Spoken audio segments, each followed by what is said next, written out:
And it's up to two wonderful women to keep Todd Haynes in line. That's our producers.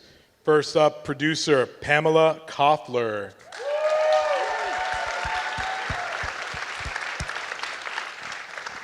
Frequent collaborator with Todd Haynes, and she keeps him in line. Christine Vachon.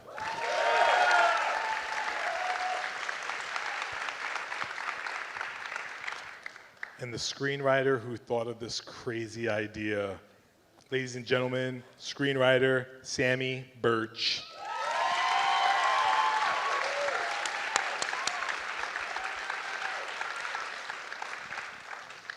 All right, and then we have one more chair left.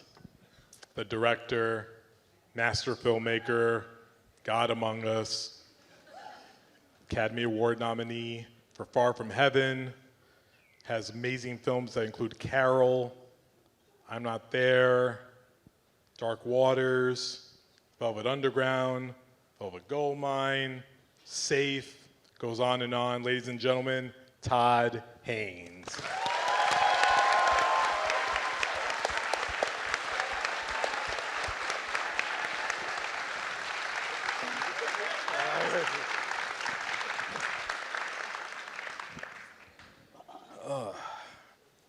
You guys are wondering why I called this meeting today, right? And let's talk about it. Chris, I want to start with you. The movie is beautiful. I mean, it's not hard to put a camera on Natalie Portman and Julianne Moore and Charles Melton True. and just kind of let it do its thing. But the movie is bright and it does so many amazing things. Anyone else in the hands of Todd Haynes, you know, this could have been so standard, but you make it feel so cinematic. Can you talk about your approach to shooting this movie and the way you wanted it to look? Yeah, thanks. I appreciate the compliments. I think it comes from the inception, from the script. Todd gives me tons of reference material. He gave me, when the script was sent to me, he gave me the score, so I was listening to music. There was an image book that was made, so we had a lot of reference material, a lot of inspiration. Like we were using Bergman and Sven Nykvist as one of our inspirations, and you know, coming into the environment and sort of just adapting to what we were going to be observing and these and the locations. I think it's just a huge alchemy of all of these things, you know, but it all starts with like the inspirations that Todd would give us, and so we would test and, you know, tons of lenses and different cameras to ultimately get where we were. Awesome, thank you. Fonzo, I want to pay you to let me go into the editing room and see what you didn't include in the movie, because there must have been so many different options for so many different scenes. But the movie has a rhythm to it. It feels like almost like a love song or like some techno dance track. It just has this beat that is that we can feel while we're watching it. Is that what you set out to do when you first started cutting it together? I was listening to a lot of techno dance tracks while I was cutting, so that's why it has that pace. Usually, I choose my music. No, I mean, first of all, like kudos to Sammy's script. That it's an amazing script. So you kind of follow. As an editor, you have to follow two things. You follow the actors and you follow the script, the text, and that's basically that was my guiding principle. That was my north line. Like this is what I'm going to do. So the pace comes from them, and then me and Todd, we can control it and we can extend it and diminish this film because there are so many scenes. There are one shots. So basically, I have to find the right way to come in, find the right way to come out, but you just let things happen. All the other scenes, we try to be like, okay, we need to find a way to get in and out a little quicker than we used to. We do like, it's less lingering because there are moments they're actually going to linger, and we're going to let that happen. So basically, that's what we did. Yeah. Thank you, Christine and Pam. what do you say to Todd Haynes when he comes to you and says, I want to make another movie? Is it just a kind of automatically yes, or is it, yeah, okay. So it's a pretty easy question, so let's move to the next one. So what attracted you so much about this story in particular? Because some of us may feel some familiarity with that story that emulates some things we saw in the news through the 90s and other times in history. What attracted you to it? Well, to answer the first part of your question, yes, it kind of is automatically yes. And usually, as we're finishing a film, Todd and Pam and I are starting to talk about what maybe the next one would be, not always, but sometimes we're starting to get a sense of what it might be.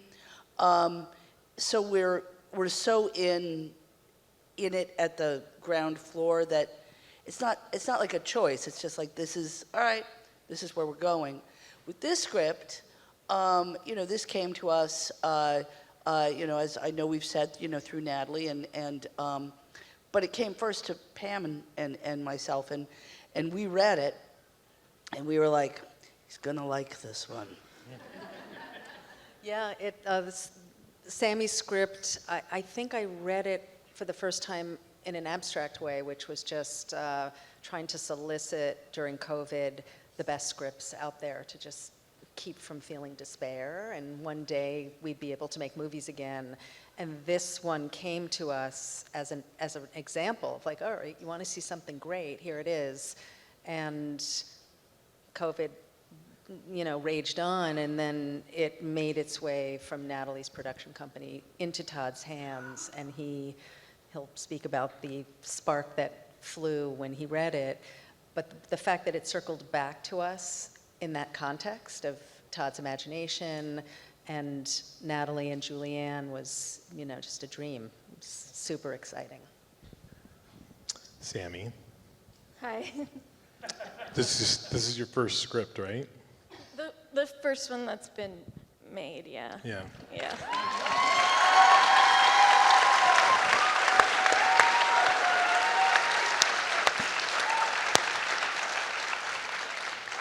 I don't know if I believe that, because this, it moves, it's beautiful, it's hilarious, it's darkly twisted, and I kind of want to hang out with these terrible people, but kind of they're not terrible. When you're sitting down to, everyone we all say we want to write something, right? But I don't think we could do this. So what is your process to screenwriting, and how did you find these characters? Well, thank you for saying all that really nice stuff. That's so nice. I think the beginning of it for me was this character of Joe, played so beautifully by Charles Melton in the movie. This idea of a man, so, at such a young age, at 36, that was about to be an empty nester, who hadn't processed everything and that had happened to him in his youth, and kind of that being that was sort of the core, and everything built on top of that, really. What was the most difficult scene for you to construct in terms of dialogue and just general putting it together? Was there anything that you really struggled with when you were writing? That's interesting. I think that the scene, it's just a delicate balance, a lot of it, with, there is a lot of humor and dark humor, and some of it's just to release the tension, but there has to be a sensitivity as well. I should have an answer for that. I don't. You're just that good. You didn't struggle with anything. You're perfect. No, it was amazing. Thank you. And you, sir, now you, Todd Haynes, you are an actor's director. The trifecta of performances in here, Natalie Portman, Julianne Moore, and who'd have thunk on Riverdale there was this guy that if you give him to Todd Haynes, he would deliver possibly one of the best performances seen in the last few years. He is Charles Melton is incredible.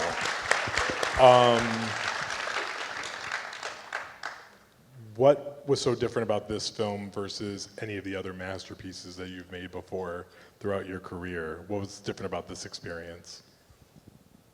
That's an interesting question, Clayton. Part of it was the velocity, the speed of it all coming together. I was so interested in the script, and I talked to Natalie and I talked to Samy about it, and just loved the process of starting to talk about it. And but I had another project I was working on, and we didn't know when we would all get back to work anyway, right? So everything was completely provisional and speculative, and then as it happens, things shift and people's schedule. That other project didn't happen, and my fall opened up, and we looked at and there was a sliver of time that overlapped with Julianne and Natalie's schedules. We were like, you guys, do you think we could actually do this and keep some of the momentum that was already formed on this other project that had a lot to do with Sam Lysenko, the production designer who had built this other thing with me. And but these guys, man, they set their focus on a task and it gets done, And there was a whole producing team, of course, and a lot of great players in this, but these are my people right here. And so they just made it happen, and I think that energy and that spirit of it just was shared with all these relationships that I didn't expect, like Chris and Sam. We got to finally make a movie together on this one, and came to Savannah in August of last year, and the hottest month of your guys' crazy seasons, and scouted. Found the house, found Don's house, that amazing house. We found it ourselves, went off the beaten path. So it was just that great sense of wow. And Charles was part of that. Charles was part of a discovery process where he sent an audition tape through my casting director, Laura Rosenthal, and he wasn't exactly how I had, physically it wasn't how I pictured Joe. He was just so insanely gorgeous, and it would look not like a real person, I have that same problem too. I get right? it. Yeah, you know what I mean? You guys should talk about it. Yeah. But what he did, how he intuited that character was so fully formed and so subtle and so trapped and so sort of pre-verbal, And it made me see the story more because of what he brought, and this kept happening, but it kept happening in a very quick, concentrated space of time. This kind of is for anyone who wants to take it, but there's so many scenes that are just, I'll remember for the rest of my life. Natalie Portman in the back of the pet store, Natalie Portman doing her monologue, Charles Melton on the roof with his son having the discussion. When you have big moments like that, this is kind of a silly question, but do you really feel yourself so lucky to be able to do what you do? Like you're getting to see cinematic magic actually happen in front of you, even doing this for as long as many of you have been doing it, especially Samy.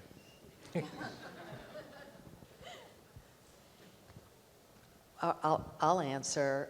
It's true magic. It really is. You're on set and it's raining and you're, thinking about lunch. When's that? You're just in the work environment, and then you see what's happening on camera, and it really is like this.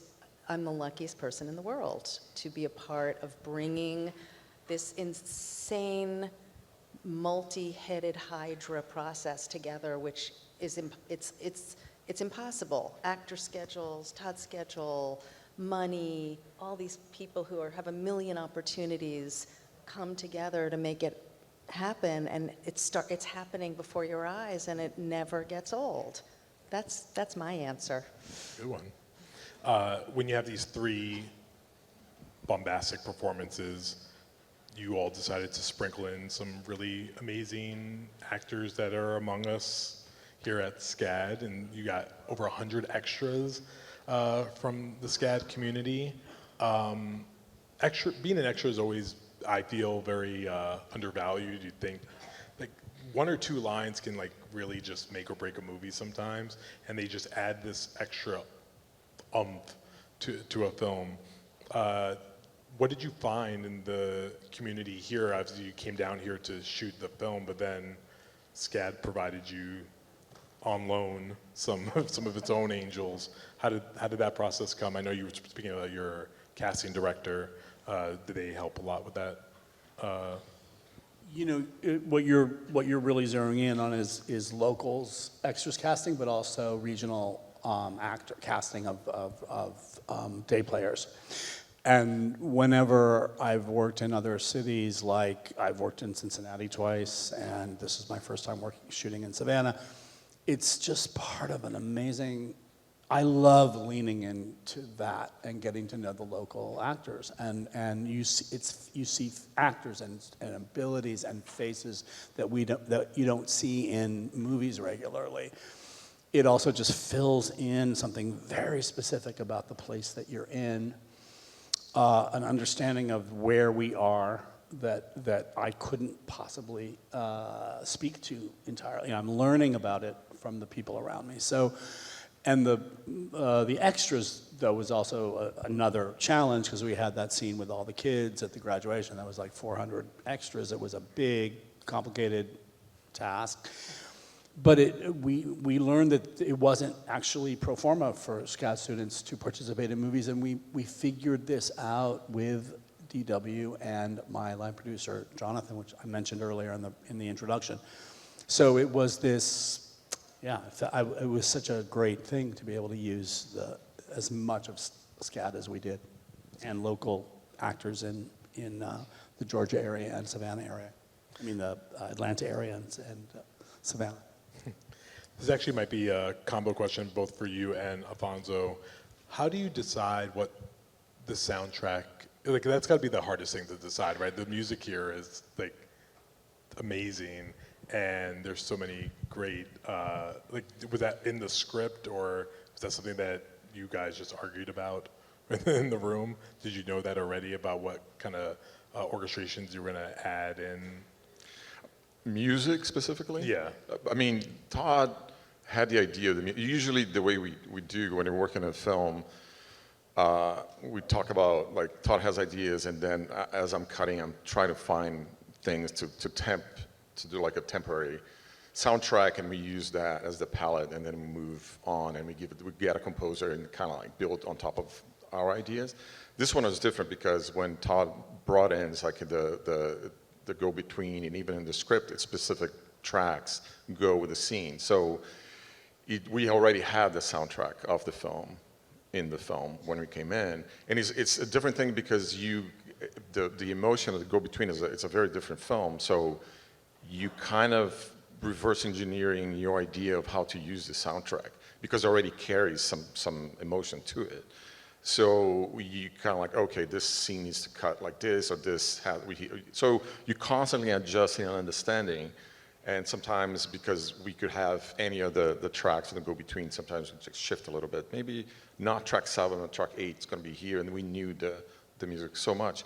And once we decided to do it, we stuck to it. It'd be like, we're just going to commit to this, and we're just going to use it, and that's basically how we did it. I'll just clarify something that people may not completely get because it's very untraditional. We've never worked this way before. I've never worked this way before. The Go-Between is a film, a Joseph Losey film from 1971 that I just happened to watch on TCM while we were preparing this movie. With a Michel Legrand score that's not like any other Michel Legrand score that I know of, not like any other Joseph Losey score that I know of. It's not like the music from Fassbinder. It's not like the music from Cirque. It's not like the music from my movies. It stands alone, and it blew me away. And I was like, this is the kind of forceful music, a priori that you want to put in front of, between the viewer and the story, from the beginning, and make you be like, what the fuck am I watching? What is going to happen next? And so we just used it as an example, but I put it in while I was flying to Savannah for pre-production, and so I could give Marcelo, the composer, an example of what I was thinking about. But then we just started to shoot to the music. We played it during every shot and turned down the music when there was recorded dialogue and turned it back up. But it became part of the DNA of the movie. So Fonzie and I cut with it, and then I had to go to Marcello and say, the composer, and be like, oh, I think we need to try to adapt aspects of this score and make it part of your score. Samy, when you're writing some of these characters, especially Natalie Portman, who at first is very observational, and then we see kind of more of her intent or what kind of person that she is. But you don't judge her in these scenes, even though we kind of are. But I mean, did you already know the DNA of how that character would be, or did you spend any time with any actresses to see how you would construct her to feel authentic, or not as much? Well, I grew up in Los Angeles, so there might be Done. something explanatory there. But yeah, I love the way that her mask, how clear we can see it in the moments that Natalie chooses to let it slip for a second, say something honest or an expression that's honest, but how fake she is with everyone, and the way that feeling all the screws drop on the car as we start to feel like, oh, wait a minute, I don't know if we can trust this actress. Obviously, my last question is going to be for everyone, and please think about the students that are in this room, people are in this room, want to do what you guys do. They want to make art, they want to make entertainment, they are in love with this process. What piece of advice do you have that you can give the students to take away as they go into the world and try to become the artists that they know they can be? And we can start with Chris and work our way down. That's a good question, and I like to talk to the SCAD friends that we've made about this as much as I can, but I think it's diligence and work ethic, and maybe like not being afraid. There's so many resources that you can use your phone if you need to. So I think if you have that feeling of no limitations, it's like now it's take your resources, like find your friends that are making a film, like whatever you want to do, like you can do it. And I've seen, the kids that work with us were incredible. Brendan is a DP, and I watch his footage. It's amazing. Ryan is here. Emma is here. Abe's here. And I watch their films, and I'm super proud of them. But what I see is like they're prolific, and they're working with each other. So I want to say that I admire their fearlessness in that regard. And I think just like stick to that and don't be afraid, and ask your teachers, ask your friends, like you guys can do this, and I'm sure they will.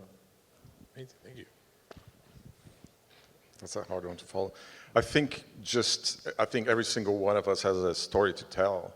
So tell your story, trust yourself, trust your guts, and just do it. Just tell the story that we haven't heard, but we would love to. I guess my advice is whatever opportunity presents itself that's even close to the part of the business you think you want to be in, take it. Because it's a very social industry. It's about people and relationships and just meeting people who are doing the work. Working for anyone who's doing the work will lead somehow to another opportunity. And that circles back to something Chris said, if there's work ethic. Just really work hard, and no task is too small if you're learning something. I wouldn't add much to that, except the way I put it is just walk through every door that opens. I think just watch as many movies as possible and respect the history of everything that you can see. And I think a lot of it also is about just once you graduate, having that endurance of silence and no one wanting to read anything for a while, and just more people from my writing program stopped writing than didn't. You know, I mean, you got to just keep going. Be Samy Burch. That's good advice. I like that. That's so, I think watching movies is everything. I also think that, like, what I learned on my very first short films that I did, you know, coming out of as a student, or where I wasn't thinking about where they would be seen yet or anything, is the same thing that you learn on every single movie. So it's all valuable, it's all meaningful. Whatever you make, you learn so much from that experience, and you also form relationships with other people. It's like, look for those partnerships, those creative partnerships, people that you trust, that you feel open with. And that is the example of what you will continue to keep needing to find and make your work happen, is relationships like I have with these people. That's great. Thank you. Before I dismiss the class, I'm going to do something a little non-traditional. If you were involved in any way with May December, I need you to stand up so we can give you a round of applause. All your little extras, if you're on like anything.